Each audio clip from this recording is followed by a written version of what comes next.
প্রবাসীর সাথে সামাজিক যোগাযোগ মাধ্যমে অসম প্রেমের সম্পর্কের জের ধরে শারীরিক সম্পর্ক অতঃপর প্রবাসী প্রেমিক অস্বীকার করে অন্যত্র বিয়ে করেছে। প্রতিকার পেতে অসহায় প্রেমিকা আইনের দ্বারস্থও হয়েছে। তবে প্রবাসী প্রেমিক আত্মগোপনে থাকায় কিছুই করতে পারছে না আইন প্রয়োগকারী সংস্থা। অসম প্রেম কাহিনীটি কুষ্টিয়া জেলার হলেও তা বিস্ফোরিত হয়ে জনসম্মুখে এসেছে গাংনী উপজেলার রামনগর বাজারে। সুযোগ বুঝে পালিয়েছে প্রবাসী প্রেমিক। স্থানীয়দের কোনো সহযোগিতা না পাওয়ায় নিজ গ্রামে ফিরে গেছে প্রেমের নামে প্রতারণার শিকার হওয়া প্রেমিকা। মিরর বিডি আজ তার দর্শকদের প্রতারক প্রেমিকের অভিনব প্রেমের গল্প শোনাবে। নিজে দেখুন, অন্যকে দেখাতে ভিডিওটি শেয়ার করে মিরর বিডির সাথেই থাকুন। তথ্য বলছে কুষ্টিয়া জেলার দৌলতপুর উপজেলার বোয়ালিয়া ইউনিয়নের গোয়ালগ্রামের বাসিন্দা প্রবাসী আলমগীর হোসেনের সাথে একই এলাকার নাম পরিবর্তিত উপমার সাথে প্রবাসে থাকার সময় আলমগীর হোসেনের সাথে প্রেমের সম্পর্ক গড়ে ওঠে।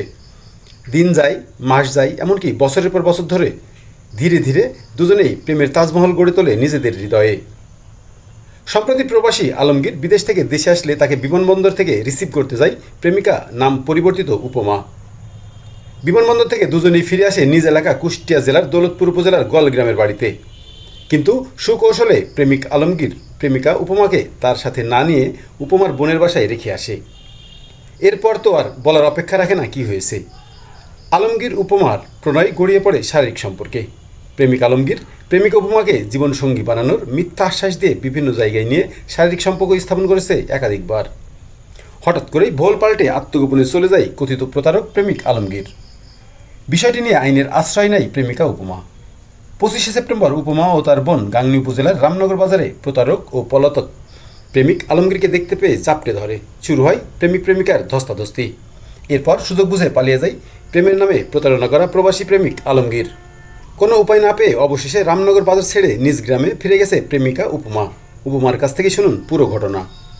ছোটবেলায় আমার মা মারা গেছে, বাবা অন্য জায়গায় বিয়ে করছে, বাবার সাথে আমার যোগাযোগ নেই। আমি আমার বোনের বাড়িতে বড় হয়েছি।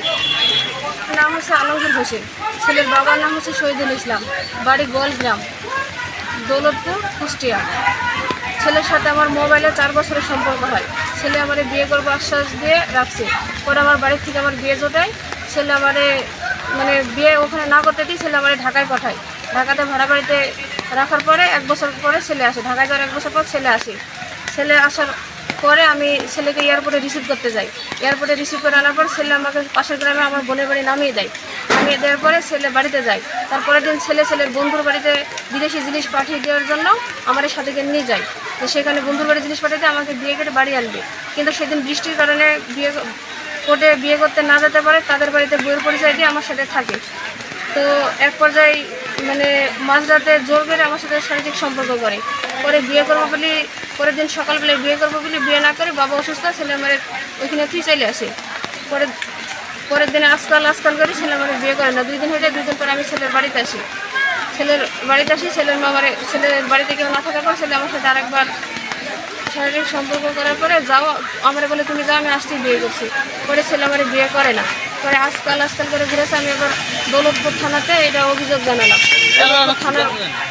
দৌলতপুর থানার পুলিশ পরে খুঁজে বেড়াচ্ছে, কোথাও পাচ্ছে না। পরে আমি এখানে যাচ্ছিলাম, ছেলে এদিকে যাচ্ছিল। পরে ছেলেকে এখানে দেখি, আমি বলছি আমি ছেলেকে ধরছি। পরে বাজারের মানুষজন করছে। আমি চাই যে ছেলে আমাকে বিয়ে করবে। আমার সর্বনাশ করছে, আমার সম্মানের ক্ষতি করছে, সে আমাকে বিয়ে করবে। আমার সম্মানের দায়িত্ব সে নেবে। যদি না করতে চাই তাহলে আমি আইনগতভাবে ব্যবস্থা নেব, কিন্তু আইনের কাছে ধরা দেয় না।